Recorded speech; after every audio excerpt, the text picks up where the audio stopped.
भाइयों और बहनों, आज मुझे बड़ी प्रसन्नता है कि हमारे बड़े बड़े कृषि वैज्ञानिक और कृषि विशेषज्ञ अपने अनुसंधान के सार राष्ट्रभाषा हिंदी में प्रस्तुत करने के लिए पूरे देश से यहाँ एकत्र हुए हैं।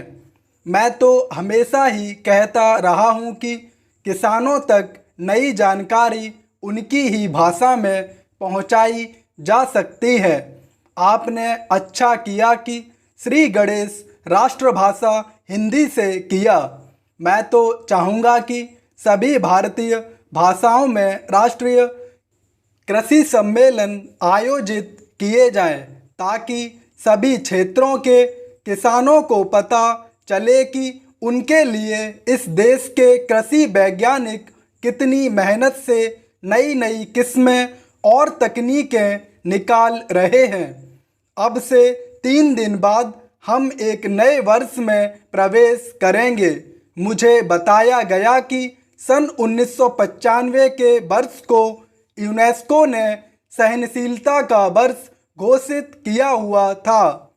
शायद भारत में इसके बारे में ज़्यादा चहल पहल या चर्चा नहीं हुई, क्योंकि भारत देश और भारतीय लोग तो हैं ही सहनशील। इसमें भी सबसे ज़्यादा सहनशील हैं किसान। आप खुद हिसाब लगा लो, हर तरह से भारत का किसान संसार का सबसे सहनशील प्राणी सिद्ध होगा। आजकल जाड़ा जोरों से पड़ना शुरू हो गया है, फिर भी उत्तर भारत का किसान शीतलहर की परवाह किए बिना आधी रात को उठकर अपने गेहूं के खेत में पानी लगा रहा है, क्योंकि बिजली कुछ घंटों के लिए आती है।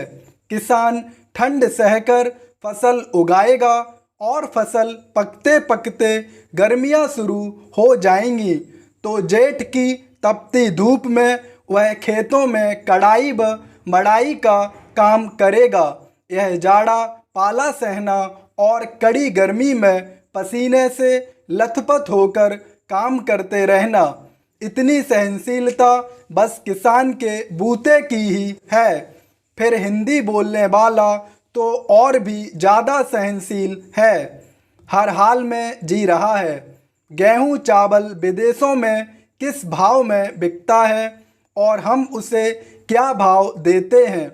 हर चीज़ के दाम आसमान पर पहुंच गए हैं। महंगाई इतनी बढ़ गई है, मगर किसान की मेहनत का पूरा मुआवजा देने में हम 10 बहाने बनाते हैं, और किसान है कि बर्दाश्त कर रहा है। बिजली महंगी हो गई, डीजल महंगा हो गया, संकर बीज महंगा मिलता है, रासायनिक खादें महंगी मिलती हैं, मगर दालों के भाव चढ़ गए तो चिल्लपों शुरू हो जाती है। मेहनत करता है किसान और उसकी मेहनत पर फलते फूलते हैं बिचौलिए, मंडी के दलाल, आलू के चिप्स बनाने वाले व्यापारी, उसकी फसलों का तेल निकालने वाले व्यवसायी। ये सारी बातें सहते हैं हमारे किसान भाई। सो किसानों से बड़ा सहनशील और कोई नहीं। कोई आता है तो खराब किस्म का बीज बेच जाता है, तो दूसरा जिप्सम के नाम पर मिट्टी बेच जाता है। कई एक नकली कीटनाशक दवाएं बिक रही हैं, छिड़को तो कोई असर ही नहीं होता। किसान बेचारा सब कुछ सह रहा है। मैं समझता हूँ कि यहाँ जो कृषि वैज्ञानिक हिंदी में अपने शोध पत्र प्रस्तुत कर रहे हैं, वे भी बड़े सहनशील होंगे। भाइयों और बहनों, मतलब यह है कि अगर संसार को सहनशील बनाना है तो सभी लोगों को दुनिया भर में हिंदी भाषा का प्रचार और प्रसार करना चाहिए। ज़्यादातर व्यापार के लिए कच्चा माल तो किसान ही पैदा करता है, फिर किसान के लिए कृषि अनुसंधान के खर्च में दुनिया भर में कटौती क्यों की जा रही है। कटौती करनी है तो बहुत से और क्षेत्र भी हैं। अमीर देश सन 1990 में खेती बाड़ी को आगे बढ़ाने के लिए जो सहायता दे रहे थे वह थी 12 अरब डॉलर और 10 साल बाद 2000 में 2 अरब डॉलर की कटौती कर दी और यह 10 अरब डॉलर रह गई। तो पूरी दुनिया को खेती बाड़ी से जोड़ने की ज़रूरत है, तभी ये दुनिया आपस में लड़ना मरना बंद करेगी। मेरा बस चले तो मैं तो हिमालय की सबसे ऊंची चोटी सागरमाथा, जिसे दुनिया एवरेस्ट कहती है, पर चढ़ूं और पूरी जोर से आवाज़ लगाऊं कि ए धरती के वासियों, बंदूकें छोड़ो और हल उठाओ।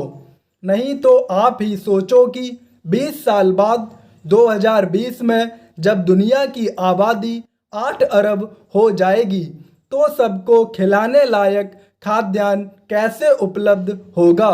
उस समय चीन को भी बाहर से गेहूं मंगाना पड़ेगा।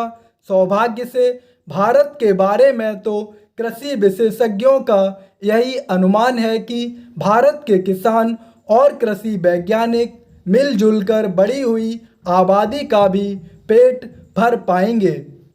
आज हमारे अन्न भंडार में 3.5 करोड़ टन से ज़्यादा अनाज भरा है। रबी की फसल आने के बाद यह बढ़कर 5 करोड़ टन तक जा सकता है।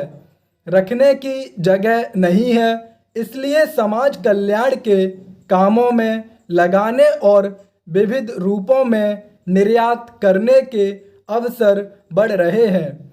काम के बदले अनाज और बच्चों को पाठशालाओं में नाश्ता कराने, बखाना खिलाने के कार्यक्रम पूरे देश में चलाए जा सकेंगे। यह एक तरह से दूसरी क्रांति का ही नतीजा है कि हम 101 करोड़ से ज़्यादा आबादी को अपने खेतों में उपजाई फसल से ही खाद्यान्न उपलब्ध करा रहे हैं। खाने वाले तेल की कुछ वर्ष पहले कमी हुई थी। हमने पुरजोर कोशिश की। पिछले कुछ वर्षों में आयात तो घटकर प्रति वर्ष 300 करोड़ रुपए का हो गया। वहीं तिलहनी फसलों और उनके उत्पन्न पदार्थों का निर्यात 8 गुना बढ़कर 2500 करोड़ रुपए से भी ऊपर हो गया। यह सब फल है किसानों, वैज्ञानिकों एवं प्रसार कार्यकर्ताओं के अथक प्रयास का। इस प्रगति में आज कृषि वैज्ञानिकों का योगदान किसी से छुपा नहीं है। इसे सारी दुनिया मानती है। जहाँ भी भूख है वहाँ लोग भारत की मिसाल देते हैं कि देखो इस महान देश ने भूख की चुनौती का किस तरह डटकर सामना किया। आज जब निर्यात के अवसर खुले हैं, विश्व का परिवेश बदल रहा है, सारी दुनिया के बाजार खुल गए हैं। सौभाग्य से दुनिया में शाकाहार भी बढ़ रहा है। इस समय हमारे विविध व्यंजनों को विश्व बाजार में प्रचलित करने के बड़े मौके हैं।